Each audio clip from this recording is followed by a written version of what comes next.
des histoires de chiottes, malheureusement, j'en ai à mon actif. Ben oui, mais il y en a une de l'hôpital de Saint-Georges. Oui, que tout le monde je connaît. vous la raconterai à un moment donné quand on prendra le temps de s'installer. Oui. Une qui m'a marqué dans ma vie, c'est des fois, tu veux pas aller à la salle de bain. Te rappelles-tu, t'as-tu écouté Les Invincibles, toi? Oui. Te rappelles-tu de PA dans Les Invincibles numéro 3, quand sa blonde l'a sacré dehors, il retourne vivre chez ses parents et il est pas capable d'aller aux toilettes parce qu'il y a tout le temps quelqu'un qui le dérange. Non. À chaque fois qu'il arrive, revoyez ça, vous allez rire comme des fous. À chaque fois qu'il arrive pour aller sur un trône, il y a quelqu'un qui arrive puis qui le dérange, puis il est pas capable. Aussitôt qu'il entend du bruit, ça le coupe. Un peu comme moi, mais en plus freak. Ouais. Et à un moment donné, un soir, il a pas le choix, il est dans un bar, puis il faut qu'il y aille. Il se concentre, il se bouche les oreilles, il est bien concentré. Puis à un moment donné, ça brasse dans le bar, puis il se fait sortir de sa toilette. Tu sais, il était arrivé enfin à l'avoir. Il y avait le soulagement total. Et quand je vois ça, ça me fait penser à une histoire où, étant plus jeune, on allait faire un tour dans certains villages. Et nous, pour les gars de Saint-Benoît, qui se tenaient beaucoup avec les gars de Saint-Éphrem, la Guadeloupe et Saint-Honoré, parce qu'on jouait au hockey avec eux, on les connaissait comme chums de hockey et c'est devenu des chums de brosse. Parce que quand tu joues au hockey, quand tu vieillis, après ta pratique, après tes games, tu pars sur une Roomba. Ouais. Et le bar très populaire avec notre gang, c'était le bar Sergerie à Saint-Méthode. OK, oui. Toujours un bar qui marche bien. Oui. Ils ont gardé un bon ratio de bonne clientèle fidèle qui vient prendre sa bière souvent. C'est probablement encore un des seuls bars qui marche bien en Beauce dans un petit village comme ça. Ça fait longtemps que je suis allé. Saint-Méthode était réputé pour ses grosses bières frettes et ses belles serveuses. Pour un petit village, il y avait quand même beaucoup de potentiel à Saint-Méthode. J'ai voulu, à un moment donné, exploiter certains talents locaux là-bas. Okay. Donc, un soir, je rencontre une fille dans un bar, dans ce bar-là, et on n'était jamais vraiment des gars sérieux quand on sortait. Tu sais, on s'installait pas sur la grosse jusqu'à la fin de la soirée. On faisait des niaiseries toute la soirée, puis à un moment donné, on se disait, ça serait le fun de pas finir tout seul. Faudrait bien que je freine. La fille qui me jase depuis le début de la soirée, que j'ai ignoré un peu, où j'ai fait des niaiseries, m'a essayé d'être plus sérieux. Donc, pas de lift, faut que tu t'en trouves un. Si t'es trop magané, c'était le seul moyen de pas conduire en état d'ébriété. On se trouvait des lifts féminins. Ça marchait pas si mal des fois, mais des fois, on finissait par se faire reconduire par un chumé ou dormir dans le char une coupe d'heure avec le char qui vire. Ça ressemblait à ça. On voulait être responsable. On essayait de l'être du moins. Et à un moment donné, cette fille-là, je commence à jaser un peu avec elle. C'était pas une fille qui était laide, c'est même une très belle fille. Là, les gars viennent me voir. Boucher, pogne pas cette fille-là. Là, quand quelqu'un te dit ça, qu'est-ce qu'elle a? As-tu des bébites? As-tu une maladie qui n'a pas encore de nom? Non. Son père est très sévère, puis s'il le sait, il va te péter à la gueule. Là, les gars me disent ça toute la soirée, mais un peu chaud, tu t'en fous un peu. Arrive 2h30, tu commences à prendre un peu plus de fort, les gens se rapprochent, tu jases un peu plus, et à un moment donné, tu as comme une invitation, hein, tu dis, hey, viens-tu dormir chez moi? Je reste pas loin, on peut y aller à pied. Oh, quel avantage! Prends pas mon char, j'ai une place pour dormir, on peut y aller à pied. Il m'a probablement frenché, ou si je pourrais peut-être faire d'autres choses, si je suis correct. Fait que là, tu pars, et en marchant, il faisait fret, c'était l'hiver, il faisait moins 20. Là. On dirait qu'à Saint-Méthode, il fait fret dans le mois de juillet. Tous mes souvenirs que j'ai du bar à Saint-Méthode, c'est on sortait du bar bien magané, puis il faisait tout le temps moins 30. Les chars avaient de la misère à décoller, puis on avait fret. Heureusement, on était chaud. Fait que je pars avec la fille, on marche un bout de temps, et juste avant d'arriver chez elle, elle me dit, on va faire attention, mon père est très sévère. Et là, dans ma tête, ça allume. Les gars me l'ont dit tantôt, mais je suis chaud d'ail. Et j'ai pas les moyens ou pas le goût de me retourner, aller retrouver mon char. Il fait fret, faut rentrer en dedans. Fait qu'elle dit, moi, je vais rentrer dans la maison, fais le tour, rentre dans le sous-sol, je vais aller te débarrer à la porte, ça sera pas long. Bon, OK, ça me semble être un bon plan.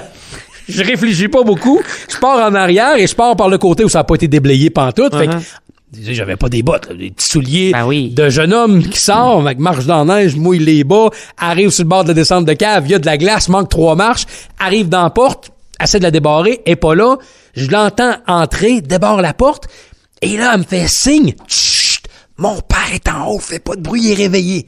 Fait que là, je l'entends monter en haut, elle reparle un peu à son père. Son père, il avait une grosse voix, mais il semblait pas sympathique, en tout cas, pas encore. Ouais. Elle redescend en bas, et là, on part, puis moi, je m'enfarge un peu dans le corridor, donc ça fait du bruit. Là, j'entends son père. « Hey, qu'est-ce qui se passe en bas? » Paniqué, la fille me pousse dans une porte, derrière une porte, et ferme la porte et va voir son père en haut. Ce que je vous ai pas dit dans l'histoire, c'est que depuis 1h15, ça me brassait dans le ventre. Aïe, aïe, aïe. J'avais envie... Je pouvais pas le faire parce qu'il y avait des toilettes publiques là-bas. Et quand j'ai pris de la boisson, un bout de temps, ça l'a accéléré le processus, mais un bout de temps, ça l'a comme engourdi.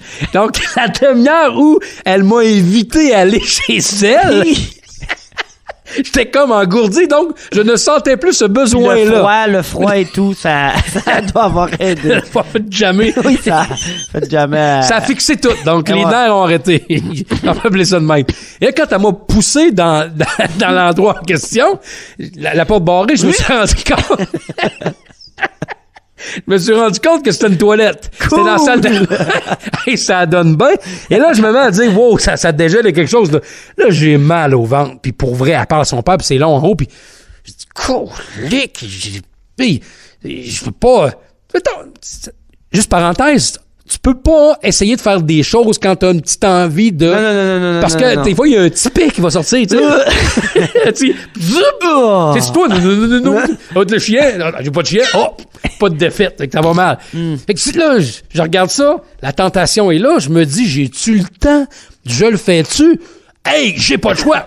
Il y a un spasme qui arrive, je le fais. Donc, je détache ma ceinture, m'assois sur le bol et m'exécute. Job quand même clean, ça se fait bien. Mais là, faut pas que tu flushes.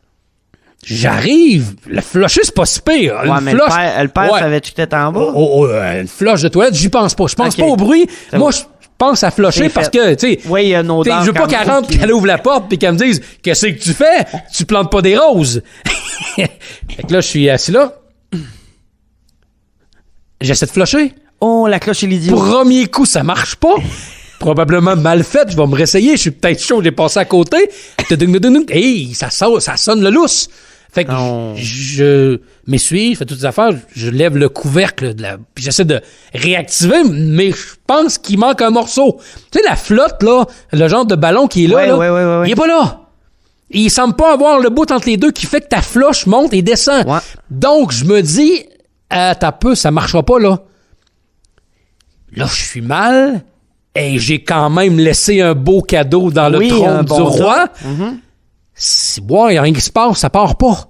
Et là, elle descend en bas, à un moment donné, calmement, cogne à la porte. « Hey, ça va-tu? Tu peux sortir? »« Ouais, ça sera pas long. » Là, je me cherche plein de solutions. Je regarde partout, qu'est-ce que je fais avec ça? Qu'est-ce qui va se passer? Et probablement parce que j'étais chaud ou probablement parce qu'il n'y avait aucune autre solution parce que la seule fenêtre que je voyais était assez haute puis j'ai pas trouvé aucune paire de gants pour me débarrasser de la preuve. Fait que je dis, Colin, je vais. Fait que, comme un bon gars, elle ouvre la porte, je dis, non, j'ai un problème. Je suis allé aux toilettes puis ta toilette flush pas. C'est pas grave, va dans ma chambre, je m'en occupe. OK? Non. Ouais. On est vraiment rendu là. Non, mais je savais même plus quoi dire. Fait que j'ai dit, ouais, j'ai marché vers sa chambre. Et là, elle va dans la salle de bain et elle a zigonné au moins une dizaine de minutes avant d'arriver. C'est un bon cadeau. Fait que moi, assis sur son lit, lumière fermée, je me dis, je pense pas enlever mon linge, là. Non. Je pense pas à dire, hey, je vais faire une surprise. En revenant, ça est en train peut-être pas de... Fait que là, moi, je sais ce qu'il est en train de faire, là. Elle est en train d'essayer de cacher les preuves que j'ai laissées, les pièces à conviction où son père pourrait peut-être m'identifier. Oui. Ou trouver des traces avec d'ADN. Ben oui. Elle est en train d'essayer de les faire disparaître, mais par la floche. Je sais pas comment qu'elle a fait, mais elle a réglé le problème. Elle est arrivée 10-15 minutes après. Elle dit, c'est correct, j'ai réglé le problème. OK. Se couche à côté de moi. Elle avait pas l'air à la déranger beaucoup, mais moi, j'étais comme intimidé. Et dans les dernières secondes, j'ai passé du stade assez avancé en boisson à... Si bon, pour moi, je suis assez à frette pour conduire mon char et m'en aller là. Moi y aller, là. Ouais, c'est exactement ça que j'ai dit. Je pense, ouais, pas de petit bec, pas rien, non, c'est beau, non, je vais y aller. J'essaie de pas faire de bruit, j'ai entendu ton père en haut. Fait que, s'en va. On s'est pas revus. On s'est recroisés, on a jasé, mais on n'a pas parlé de ça. Non, il n'y a pas eu de récidive en question. Okay, man, get in your car, let's go. Lexradio.ca